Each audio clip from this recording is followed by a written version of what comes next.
ஓம் சாய்ராம். எல்லோருக்கும் என் அன்பான வணக்கம். இந்த வீடியோ பார்த்துட்ருக்கவங்க எல்லாருக்கும் பாபாவுடைய ஆசீர்வாதம் கிடைக்கணும்னு பாபா கிட்ட பிரார்த்தனை பண்ணிக்கிறேன்.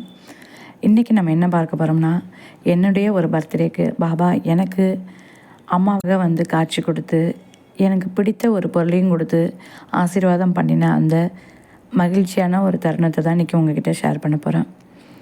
எப்போதுமே பர்த்டே அப்படின்னா எல்லாருக்குமே அது ஒரு மகிழ்ச்சி தரக்கூடிய ஒரு நாளாக தான் இருக்கும். ஆனால் என்னை பொறுத்தவரை என்னுடைய அம்மா இருந்த வரையும் தான் அது மகிழ்ச்சியான ஒரு நாளாக இருந்தது. அதுக்கு பிறகு நான் பர்த்டே கொண்டாடுறதையே விட்டுட்டேன். பாபா கோயிலுக்கு போகிறது மட்டும்தான் எனக்கு மகிழ்ச்சியான ஒரு நாளாக நான் எப்போதுமே செய்வேன். அதே மாதிரி அன்னைக்கும் பாபா கோவிலுக்கு போகிறதுக்காக கிளம்பிகிட்டு இருந்தேன். போகும்போதே வீட்டிலையே ரொம்ப மனசு ஒரு மாதிரி இருக்கும். பாபா கிட்ட, பாபா எனக்கு இன்றைக்கி நீங்கள் ஏதாவது தரணும், நான் திரும்பி வரும்போது சந்தோஷமாக திரும்பி வரணும், அதுக்கு எனக்கு பிடிச்ச மாதிரி நீங்கள் ஏதாவது தரணும் அப்படின்னு பாபா கிட்ட சொன்னேன். சொன்னது மட்டும் இல்லாமல் எனக்கு உங்களுடைய ஃபோட்டோ கிடைச்சா கூட போதும், நான் பெருசாக எதையும் கேட்கல, உங்களுடைய ஃபோட்டோ எனக்கு கிடைச்சா கூட போதும், நானாக காசு கொடுத்து வாங்க மாட்டேன் பாபா அப்படின்னு பாபா கிட்ட சொல்லிட்டு தான் கோவிலுக்கு போனேன். அங்கே போயிட்டு பாபாவுடைய ஆரத்தியை பார்த்துட்டு கொஞ்ச நேரம் அங்கேயே உட்கார்ந்துருந்துட்டு, இன்றைக்கி எதுவும் நமக்கு பாபா கொடுக்குற மாதிரி தெரியல, நம்ம கிளம்பலாம் அப்படின்னு சொல்லி கிளம்பி வெளியில் வர்றதுக்கு நான் முயற்சி பண்ணும்போது என்னை யாரோ பின்னாடி இருந்து கூப்பிட்றது கேட்குது. அதாவது சாய்ராம்னு யாரோ கூப்பிட்றாங்க. நான் எனக்கு முன்னாடி 2-3 பேர் போயிட்டுருக்காங்க, அவங்கள தான் ஏதோ கூப்பிட்றாங்க போல இருக்குன்னு நான் நினச்சிட்ருக்கேன். சாய்ராம் உங்களை தான் கூப்பிட்றேன், நில்லுங்க அப்படின்னாங்க. நான் உடனே திரும்பி பார்க்கும்போது பாபாவுக்கு பூஜை பண்ணக்கூடியவர் பாபாவுக்கு பக்கத்தில் இருந்து கையில் ஒரு பிரசாதத்தோடு என்கிட்ட வந்தார். அந்த பிரசாதத்தை பார்த்த பிறகு ரொம்ப ஆச்சரியமாக இருந்தது. முதல்ல சாய்ராம்னு கூப்பிட்டதே எனக்கு ஒரு பெரிய ஆச்சரியமாக இருந்தது. அடுத்தது இந்த பிரசாதத்தை பார்த்த பிறகு இன்னும் எனக்கு ஒரு 2 நிமிஷத்துக்கு என்னை சுற்றி என்ன நடக்குதுன்னு எனக்கு புரியல. காரணம் என்ன அப்படின்னா, கொஞ்ச நாளுக்கு முன்னாடி என்னோடய ஃப்ரெண்டு ஒருத்தவங்க, அவங்களும் பாபாவை வழிபடக்கூடியவங்க, அவங்க என்ன சொன்னாங்க அப்படின்னா, நம்ம இனிமேல் பேரை சொல்லி கூப்பிடக்கூடாது, நானும் உங்களை சாய்ராம் தான் கூப்பிடுவேன், நீங்களும் என்ன சாய்ராம் தான் கூப்பிடணும் அப்படின்னு முதல் முறையாக என்கிட்ட அதை பற்றி பேசினாங்க. அதுக்கு அவங்க சொன்ன காரணம் என்னென்னா, நம்ம பாபாவுடைய பிள்ளைங்க தான், அதனால் நம்ம அப்படி தான் கூப்பிடணும் அப்படின்னு அவங்க சொன்னாங்க. 2 பேருமே இது சம்மந்தமாக பேசிட்டு சிரிச்சிட்டு இருந்தோம். அதுக்கு பிறகு முதல் முறையாக எனக்கு அன்னைக்கு பாபா கோவிலில் தான் அந்த மாதிரி என்னை சாய்ராம்னு கூப்பிட்றாங்க.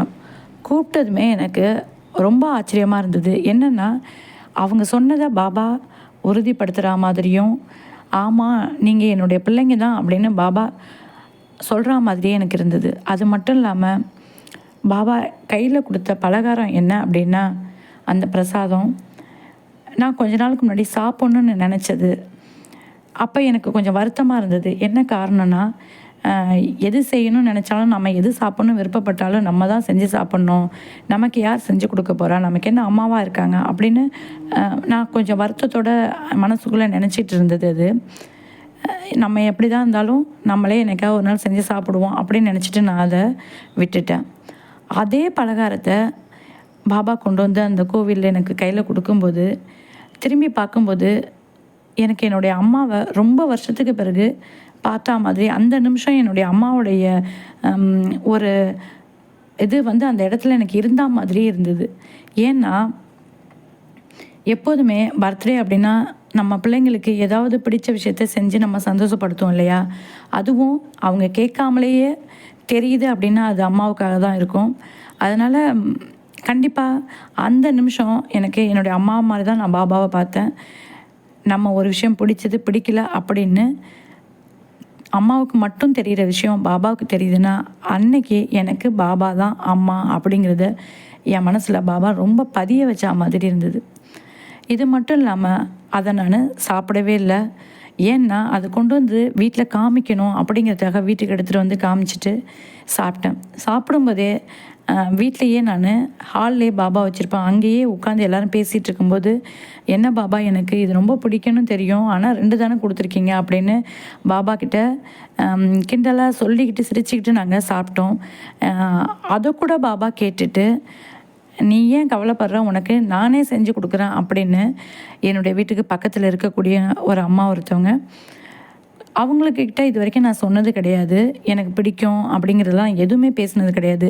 திடீர்னு ஒரு நாள் சாயந்தரம் எனக்கு இந்த பலகாரத்தை எடுத்துகிட்டு வந்து கொடுக்குறாங்க. அதுவும் நான் எந்த அளவுக்கு வீட்டில் இருக்கிறவங்க எல்லாருக்கும் செய்கிறேனோ அதே அளவு சுட சுட எடுத்து வந்து என்கிட்ட கொடுக்குறாங்க. வீட்டில் இருக்கிறவங்க எல்லாரும் சாப்பிட்டு மீந்து போகிற அளவுக்கு கொண்டு வந்து கொடுத்துருக்காங்கன்னா, இந்த அம்மாவுடைய அன்பை எப்படி சொல்கிறதுன்னு எனக்கு தெரியல.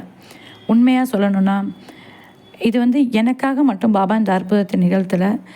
இதை கேட்குற ஒவ்வொருத்தருக்கும் பாபா என்ன சொல்கிறார் அப்படின்னா, நீ எந்த நேரம் என்னை எப்படி அழைக்கிறியோ அந்த நேரம் வந்து உனக்கு நான் என்ன தேவையோ அதை என்னால் செய்ய முடியும் அப்படிங்கிறத பாபா உறுதியாக நமக்கு சொல்கிற மாதிரி தான் நான் இதை எடுத்துக்கிறேன்.